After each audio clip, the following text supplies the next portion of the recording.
A turn-based dice-matching roguelite with a space theme, explosions, lanes, and more?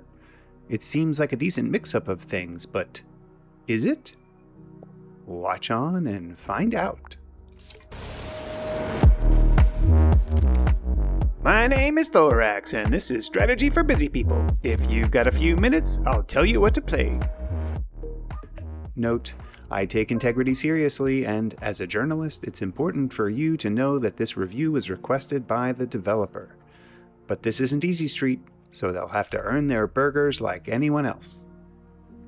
On Strategy for Busy People this week, I'm looking at D.AIC.E by Eternaludi. I put about 30 minutes into the demo for this thing. Now, you've heard me say it nearly every time I play one, but I don't particularly care for roguelites, and in the case of D.AIC.E, it is not only a roguelite with the requisite RNG situation, but it's a dice-matching roguelite. What does that mean? Well, quite literally, there are dice that get rolled, and you have places that can receive dice with certain characteristics. So just about every darned thing in this game is completely random. So how could basically everything that there is being random be? Well, let's dive in. There was some AI and it did some bad things and now we're fighting it. Have you ever heard this before? Because I've heard this before, so let's move on. Your ship has some starting equipment like this Gatling gun, some basic dice, and a special attack. In each round, you have to fight some enemies, and there are 3 lanes in which they might appear, and they may be stacked up to 2 deep. As I mentioned earlier, the game is all about dice matching. So, in the case of this starting configuration, my main gun could take 2 dice. One slot could only receive a die showing a 6, and the other slot could take any die. You deal damage based on the total number of points loaded into the weapon. Seems straightforward enough. And, after delivering enough damage, the weapon can go into a special overcharge mode where it can deal an extra round of damage. At least during my playthrough, weapons can only be fired once per turn, but perhaps there's a power-up that allows more than that. These weapon mechanics are pretty basic and easy enough to figure out, but there are some special tweaks that come later. Earlier, I mentioned lanes, and as you can see, the weapon starts in the middle, and as you might expect, it's not just a matter of moving the weapon wherever you want. Nope, you need fuel to make that happen. But fuel isn't automatic, and, as you probably guessed, fuel comes from inserting dice into the fuel tank. It looks like fuel should take 6 points to make 1 unit, but putting a 6 in there only seems to have given me 4 units, so I have no idea. But when you fill the fuel gauge, it gives you a fuel unit, and you can use that to move 1 weapon, 1 slot. Once per round, at least with this ship's equipment, you can also insert a die into this +1 slot, which will, extremely unsurprisingly, give you 1 more point on that die. This is useful for turning an even into an odd, or a less than 4 into a 4, or more, etc. The ship is also equipped with an energy core that can be filled up to deal special attack damage when there is sufficient charge in the core. So, the fundamental gameplay has been covered. Each turn you take your dice, shove them in the slots that will suit things best, and then try to fire on the enemies that are trying to take you out.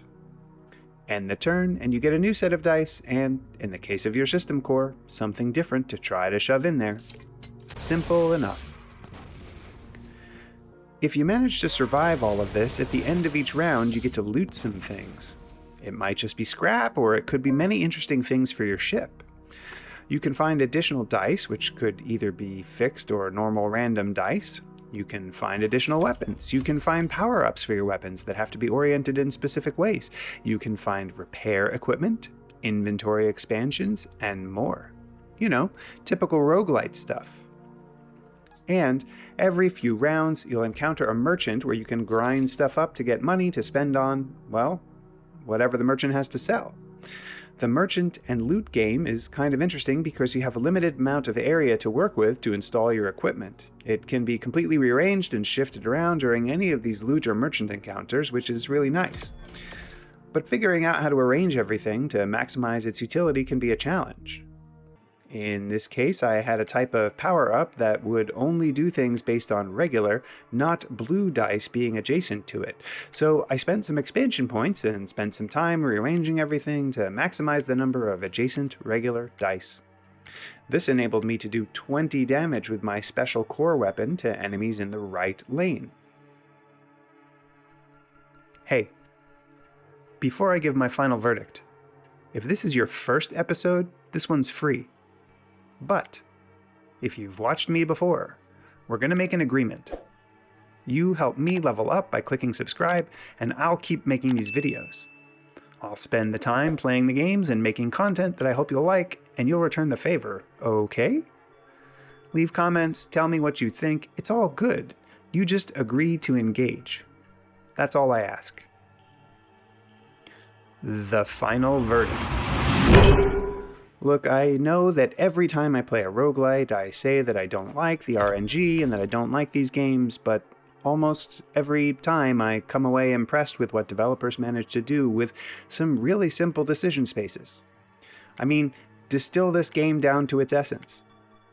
You have 6 places on the screen for enemies, you can only move your weapons left and right, and you match dice in slots.